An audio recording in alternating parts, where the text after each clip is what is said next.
بسم اللہ الرحمن الرحیم الحمد للہ رب العالمین اللہم صلی اللہ سیدنا محمد النبی الامی وعلی آلہ وبارک وسلم سلم علیہ۔ پہلے ہم نے تقریباً 6 اقساط میں بات کی ہے کہ جو جنت میں لے کے جانے والے اعمال ہیں۔ ابھی یہ ایک سمجھے اسے محفل سمجھیں یا بیان سمجھیں، اس میں جہنم میں لے جانے والے اعمال کا ذکر کیا جائے گا تاکہ آدمی جہنم کی جانے سے بھی ڈرنے کی کوشش کرے اور جنت میں جانے کے لیے بھی اپنی کوشش کرے۔ قرآن پاک میں ارشاد ہے، سورہ نساء ہے، یقیناً اللہ تعالیٰ اپنے ساتھ شرک کیے جانے کو نہیں بخشتا اور اس کے سوا جسے چاہے بخش دیتا ہے، اور جو اللہ کے ساتھ شریک مقرر کرے اس نے بہت بڑا گناہ اور بہتان باندھا۔ اللہ تعالیٰ کو سب گناہوں سے جو بڑا گناہ ہے وہ شرک ہے۔ اس کی ذات کے ساتھ، اس کی صفات کے ساتھ اگر کسی کا شرک کیا جائے، اس کی برابری ٹھہرائی جائے، یا یہ کہ چھوٹے سے چھوٹا شرک یہ ہے کہ کوئی آدمی نیک کام کرے اور نیکی کے ساتھ اس کا اللہ سبحانہ تعالیٰ کی طرف رجوع کرے، لیکن ساتھ میں یہ بھی ہو کہ کوئی بندوں کی طرف بھی ہو جائے۔ جیسے فرض کرو کوئی خیرات کرتا ہے اللہ کے لیے، تو پھر یہ بھی دل میں خیال آ جائے کہ یہ لوگ مجھے بڑا سخی کہیں۔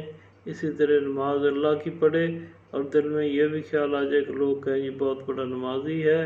اسی طرح تبلیغ کرے اللہ کی رضا کے لیے، پھر یہ بھی دل میں خیال کرے کہ لوگ کہیں یہ بہت بڑا جو ہے یہ تو مبلغ بن گیا ہے، اس کے دل میں ایسی سوچ ہو کہ لوگ مجھے ایسا سمجھیں۔ اپنے اعمال کو ضائع کرنے سے بچانا چاہیے اور اسے صرف اور صرف اللہ کی رضا کی خوشنودی کے لیے کرنا چاہیے۔ کسی کو خیرات کرنی ہے، کسی کو دینا ہے، کسی کو صدقہ کرنا ہے، کسی کی مدد کرنی ہے، کوئی بھی اعمال دین دنیا کے لحاظ سے کیا جائے، اس کی رغبت اللہ سبحانہ تعالیٰ کی طرف کر دی جائے تو مقبول ہوگا، ورنہ اس کے ساتھ شرک کا معاملہ چھوٹے سے بڑا ہو سکتا ہے۔ اسی طرح فرمایا سورہ مدثر میں، گناہ گاروں سے تمہیں دوزخ میں کس چیز نے ڈالا، اس سے پوچھیں گے نا جنتی لوگ دوزخیوں سے، تو وہ جواب دیں گے ہم نماز نہیں پڑھتے تھے۔ یہ بہت سمجھنے والی بات ہے، سورہ مدثر میں اس کا ذکر ہے۔ نہ مسکینوں کو کھانا کھلاتے تھے، اور ہم بحث کرنے والے انکاریوں کا ساتھ دے کر بحث مباحث سے مشغول رہتے تھے۔ جو آخرت پہ ایمان نہیں رکھتے تھے، دنیا کی باتیں مشغول رہتے تھے، ہم بھی ان کے ساتھ لگے رہتے تھے، اور پھر یہ کہ آخرت کے آنے والے دن کو جھٹلاتے تھے، یہاں تک کہ ہمیں موت آ گئی۔ یہ اعمال جو انہوں نے بتا دیا کہ ہم ایسے اعمال کرتے تھے اس لیے ہم دوزخ میں آ گئے۔ ان چیزوں کو بہت ضرورت ہے دیکھنے کی کہ ہم بھی کوئی ان میں سے کوئی اعمال ایسے کر رہے ہیں جو وہ کرتے تھے، اگر کرتے ہیں تو چھوڑ کے توبہ کرنی چاہیے۔ اسی طرح سورہ بقرہ میں ہے، اس کا ترجمہ ہے، سود خور لوگ نہ کھڑے ہوں گے مگر اس طرح جس طرح وہ کھڑا ہوتا ہے جس شیطان نے چھو کر خبتی بنا دے، یہ اس لیے کہ یہ کہا کرتے تھے کہ تجارت بھی تو سود ہی کی طرح ہے، حالانکہ اللہ تعالیٰ نے تجارت کو حلال کیا اور سود کو حرام۔ جو شخص اپنے پاس آئی ہو اللہ تعالیٰ کی نصیحت سن کر رک گیا، اس کے لیے وہ ہے جو گزرا اور اس کا معاملہ اللہ سبحانہ تعالیٰ کی طرف ہے، اور جس نے پھر بھی کیا وہ جہنمی ہے۔ ایسے لوگ ہمیشہ ہی اس میں رہیں گے۔ اللہ تعالیٰ سود کو مٹاتا ہے اور صدقے کو بڑھاتا ہے۔ جو لوگ پاک دامن بے خبر مومن عورتوں پر تہمت لگاتے ہیں، ان پر دنیا آخرت میں لعنت کی گئی، ان کے لیے بڑا عذاب ہے۔ وہ اس دن کو بھول نہ جائیں جبکہ ان کی اپنی زبانیں اور ان کے اپنے ہاتھ پاؤں ان کی کرتوتوں کی گواہی دیں گے۔ اسی طرح فرمایا، جو لوگ اللہ کی نازل کردہ قانون کے مطابق فیصلہ نہ کریں وہی کافر ہیں، سورہ مائدہ میں۔ اسی طرح اور جگہ فرمایا، جو لوگ ہماری نازل کی ہوئی روشن تعلیمات اور ہدایت کو چھپاتے ہیں در حالانکہ یعنی حالانکہ ہم انہیں سب انسانوں کی رہنمائی کے لیے اپنی کتاب میں بیان کر چکے ہیں، یعنی اللہ تعالیٰ انسانوں کی رہنمائی کے لیے اپنی کتاب میں بیان کر چکے ہیں، تو لوگ ان روشن تعلیمات اور ہدایت کو چھپاتے ہیں۔ یقین جانو کہ اللہ بھی ان پر لعنت کرتا ہے اور تمام لعنت کرنے والے بھی ان پر لعنت بھیجتے ہیں۔ البتہ جو اس روش سے باز آ جائیں اور اپنے طرز عمل کی اصلاح کر لیں اور جو کچھ چھپاتے تھے اسے بیان کرنے لگیں، ان کو میں معاف کر دوں گا اور میں بڑا درگزر کرنے والا اور رحم کرنے والا ہوں۔ اللہ سبحانہ تعالیٰ کے جو احکامات ہیں جیسے آئے ہیں ان کو چھپانا نہیں چاہیے، نہ ان کے اوپر کجر بھی اختیار کرنی چاہیے، جیسے ہیں اس کے صحیح اس کی تشریح کرنی چاہیے، اور دل میں اس کے خلاف نعوذ باللہ کو بغض نہیں رکھنا چاہیے، نہ چھپانا چاہیے ان کو۔ یہ عالموں کے لیے زیادہ ہے کہ اس کے اوپر جو دعوت و تبلیغ کا کام کرتے ہیں یا عالم ہیں ان کے اوپر عامی سے زیادہ اس کا ان کے اوپر نفاذ ہوتا ہے۔ فرمایا پھر تباہی یا نماز پڑھنے والوں کے لیے جو اپنی نماز سے غفلت برتتے ہیں، جو ریاکاری کرتے ہیں اور معمولی ضروریات کی چیزیں لوگوں کو دینے سے گریز کرتے ہیں۔ سورہ الماعون کی آیت ہے، اس میں تو ہر آدمی تقریباً یہ سورہ آخری صورتوں میں صورت پڑھتا ہے۔ تو فرمایا اپنی نماز سے غفلت برتتے ہیں، مطلب یہ کہ جب دل چاہ پڑھ لی، دل چاہ نہ پڑھی، وقت اوقات کا خیال کیے بغیر پڑھ لی، اپنی مرضی اختیار کری، تو یہ یعنی اس درجے میں ہیں جو غفلت کرتے ہیں نماز میں، اس کے وقت پابندی کے ساتھ ادائیگی نہیں کرتے، کبھی پڑھ لی کبھی نہ پڑھی، وقت اوقات کا خیال نہ کیا، یعنی اس کو اتنا سنجیدہ سیریس نہیں لیتے، تو اللہ تعالیٰ نے فرمایا کہ وہ ان کو جو ہے نا جی سمجھو کہ تباہی ہے ان کے لیے۔ دوسرے جو ریاکاری کرتے ہیں، دکھاوے کے لیے لوگوں کو چیزیں دیتے ہیں، کرتے ہیں کہ میں بہت بڑا سخی ہوں، اپنے معاملات کو لوگوں کے لیے کرتے ہیں، وہ بھی جو کسی مانگنے والے پڑوسی کو، دوست احباب کو کوئی چھوٹی چیز ہو کر کے استعمال کی ادھار دینے کے لیے، وہ بھی نہ کسی کو دیں، اللہ تعالیٰ معاف فرمائے۔ فرمایا کیا تم جہان والوں میں سے مردوں کے ساتھ شہوت زنی کرتے ہو؟ پچھلے جو لوگ تھے نا ان کے لیے، اور تمہاری جن عورتوں کو اللہ تعالیٰ نے تمہارا جوڑا بنایا ہے ان کو چھوڑ دیتے ہو، بلکہ تم ہو ہی حد سے گزر جانے والے۔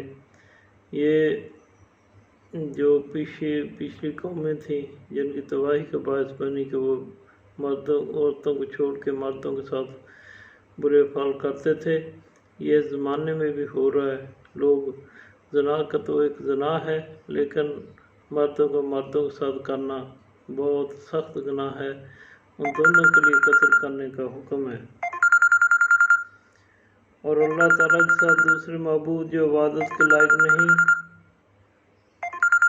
ان کو نہیں پکارتے، اور کسی ایسے شخص کو جسے قتل کرنا اللہ تعالیٰ نے منع کر دیا ہے بجز حق کے قتل نہیں کرتے، اور نہ وہ زنا کے مرتکب ہوتے ہیں، اور جو کوئی یہ کام کرے وہ اپنے اوپر سخت وبال لائے گا، اسے قیامت کے دن دوہرا عذاب کیا جائے گا اور وہ ذلت اور خواری کے ساتھ ہمیشہ اسی میں رہے گا، سوائے ان لوگوں کے جو توبہ کریں، ایمان لائیں، نیک کام کریں، ایسے لوگوں کے گناہوں کو اللہ تعالیٰ نیکیوں سے بدل دیتا ہے، اللہ بخشنے والا مہربانی کرنے والا ہے۔ یہ سورہ فرقان کی آیت ہیں۔ اور فرمایا جو کوئی کسی مومن کو قصداً قتل کر ڈالے اس کی سزا دوزخ ہے جس میں وہ ہمیشہ رہے گا، اس پر اللہ تعالیٰ کا غضب ہے، اسے اللہ تعالیٰ نے لعنت کی ہے اور اس کے لیے بڑا عذاب تیار کر رکھا ہے۔ کسی مومن کو قصداً قتل کر دینا، بغیر کسی اس کے اوپر لڑائی جھگڑے میں غصہ آ گیا قتل کر دیا، تو اللہ سبحانہ تعالیٰ اس عمل کبھی کو اتنا برا سمجھتا ہے، فرمایا کہ وہ پھر قیامت کے دن دوزخ میں ہمیشہ ہمیشہ رہے گا، اس کے ساتھ اللہ کا غضب بھی ہوگا اور اللہ تعالیٰ کی لعنت بھی ہوگی، اور اللہ تعالیٰ نے اس کے لیے بڑا عذاب تیار کر رکھا ہے۔ پھر فرمایا یہ راستہ صرف ان لوگوں پر ہے جو خود دوسروں پر ظلم کریں اور زمین میں ناحق فساد کرتے پھریں، یہی لوگ ہیں جن کے لیے دردناک عذاب ہے۔ سورہ شورا کی آیت ہے۔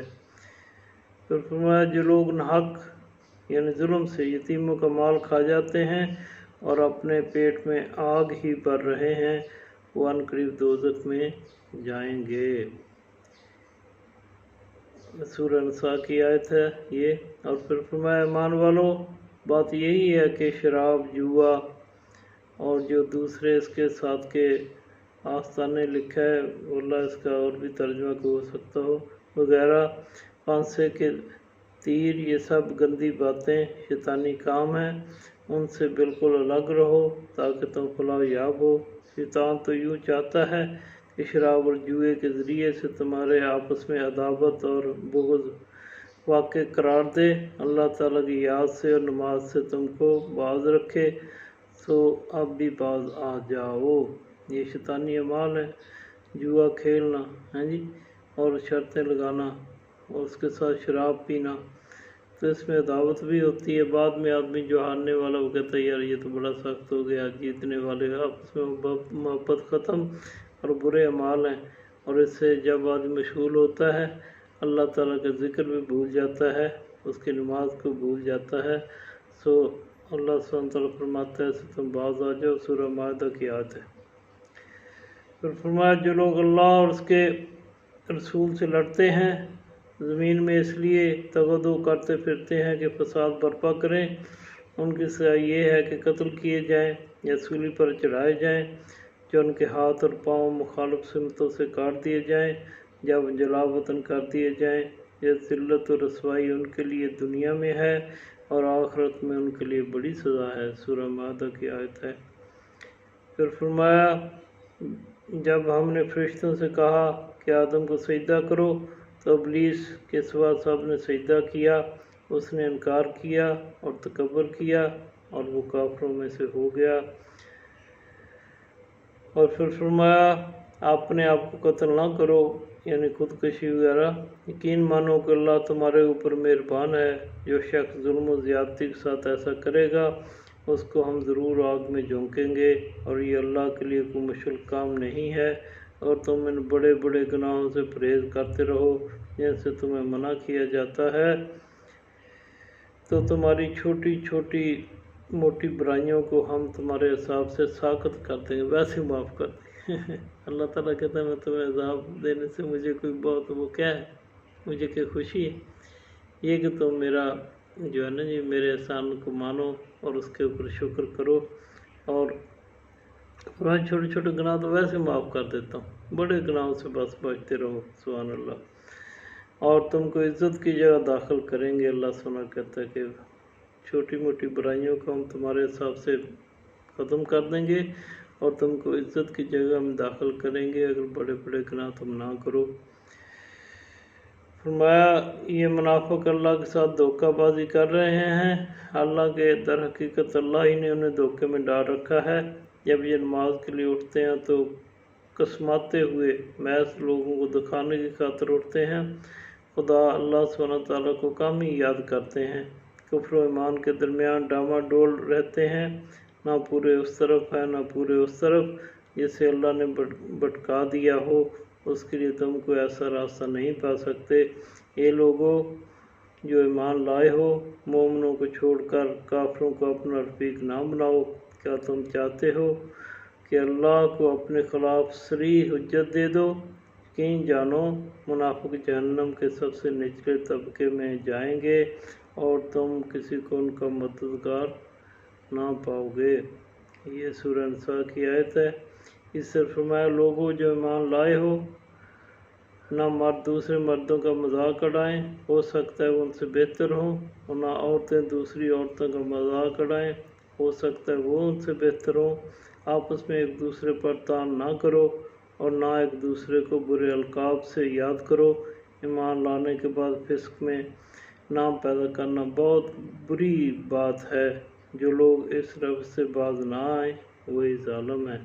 سورہ حجرات کی خوبصورت باتیں ہیں جو اللہ تعالیٰ نے انسان کے لیے فرمائی ہیں کہ چھوٹی چھوٹی باتوں سے جو آدمی دنیا میں اختیار کرتا ہے برائیوں سے اسے اجتناب کرنا چاہیے۔ اور فرمایا جب اسے کہا جاتا ہے کہ اللہ سے ڈرے تو اپنے وقار کا خیال اس کو گناہ پر جما دیتا ہے، ایسے شخص کے لیے تو بس جہنم ہی کافی ہے اور وہ بہت برا ٹھکانہ ہے۔ یعنی اپنے اس کے مزاج کے خلاف وہ کہتا ہے کہ اسے جب نرمی اختیار کرو یا نماز پڑھو تو وہ اپنے سمجھتا ہے کہ یہ میرے وقار کے خلاف ہے، تو ایسے شخص کے لیے فرمایا جہنم ہی کافی ہے۔ جو لوگ مومن مردوں اور عورتوں کو بے قصور اذیت دیتے ہیں انہوں نے ایک بڑے بہتان اور صریح گناہ کا بوال اپنے سر لے لیا۔ یہ سورہ احزاب کی آیت ہے۔ فرمایا یقین جانو اللہ کسی ایسے شخص کو پسند نہیں کرتا جو اپنے اندر مغرور ہو اور اپنی بڑائی پر فخر کرے، اور ایسے لوگ بھی اللہ کو پسند نہیں ہیں جو کنجوسی کرتے ہیں اور دوسروں کو بھی کنجوسی کی ہدایت کرتے ہیں۔ جو کچھ اللہ نے اپنے فضل سے انہیں دیا ہے اسے چھپاتے ہیں، ایسے کفران نعمت لوگوں کے لیے ہم نے رسوا کن عذاب مہیا کر رکھا ہے۔ اور یہ سورہ نساء کی آیت تھی۔ فرمایا جو شخص خیانت کرے گا وہ قیامت کے دن اپنی کی ہوئی خیانت کے ساتھ حاضر ہوگا۔ اگر کسی نے بکری کی خیانت کی کہ کندھے کے اوپر بکری اٹھا لے کے آئے گا، مال غنیمت سے چوری کی ہوگی وہ اٹھا کے لے کے آئے گا، اس کے کندھے پر میں بکری کرتی ہوگی۔ اسی طرح فرمایا جو بھی خیانت کرے گا قیامت کے دن اپنے ساتھ اس کو لے کے آئے گا۔ حضور پاک صلی اللہ علیہ وسلم فرمایا فیصلہ کرنے والے 3 قسم کے لوگ ہوتے ہیں۔ ایک قسم کے فیصلہ کرنے والے لوگ جنت میں ہوں گے، 2 قسم کے لوگ آگ میں ہوں گے۔ پہلا کون ہے جو جنت میں ہوگا؟ ایسا فیصلہ کرنے والا جس نے حق کو پہچانا اور اس کے مطابق اس نے فیصلہ کر دیا، وہ جنت میں جائے گا۔ دوسرا ایسا شخص ہے جس نے حق کو تو پہچان لیا کہ یہ حق اس میں یہ ہے لیکن فیصلہ اس کے خلاف کر دیا۔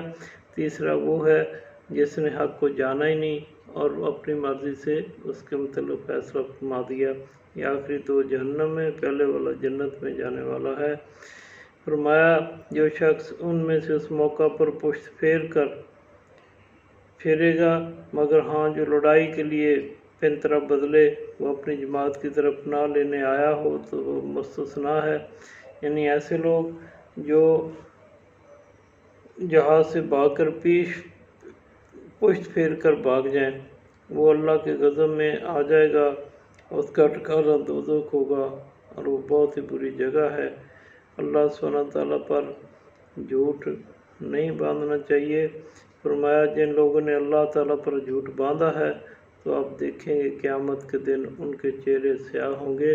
اللہ تعالیٰ ہمیں ایسے بد اعمال کرنے سے اپنی پناہ میں رکھے۔